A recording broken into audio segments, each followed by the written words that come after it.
तर सर्वप्रथम आपण निघालो मुंबईवरून रत्नागिरीला तुतारी एक्सप्रेसने 145 रुपयाचं तिकीट काढून. ट्रेनने तर आपल्याला अगदी वेळेवर पोहोचवले सकाळी 7 वाजता. आता इथून आपल्याला जायचं आहे रत्नागिरी बस स्टँडवर. तर त्यासाठी आपली शेअर रिक्षा आहे ना, तर 50 रुपये पर पर्सन देऊन आणि रत्नागिरी शहराचा नजारा बघत बघत आपण पोचलो रत्नागिरीच्या सिटी बस स्टँडवर. पुन्हा तिथून चालत चालत आपण पोचलो रत्नागिरीच्या राटगड बस स्टँडवर, कारण इथूनच आपली कशिळ्या जाणारी एस टी बस सुटते.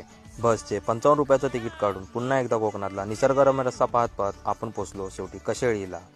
4 किलोमीटर चालल्यानंतर आपण आपला डेस्टिनेशन देवगडी बीचवर पोहोचलो. बीचवर जाण्याआधी अगोदर पोटभर जेवलो, त्यानंतर प्यालो कोकम सरबत. तर शेवटी मुंबईवरून आपण पोहोचलो कोकणातील मिनी मालदीव म्हणून ओळखल्या जाणाऱ्या देवगडी बीचवर. खरं सांगू ना, इकडे आल्यावर जो व्ह्यू होता तो आपण शब्दात नाही सांगू शकत. त्यासाठी तुम्हाला इकडेच यावं लागेल आणि इकडे येण्याचा खर्च मी कॅप्शनमध्ये डिटेलमध्ये लिहिला आहे, सो नक्की तुम्ही चेक करा. आणि ह्या बीचचा जर तुम्हाला फुल व्हिडिओ पाहायचा असेल तर आपलं यूट्यूब चॅनल SK ट्रॅव्हलर्सला एकदा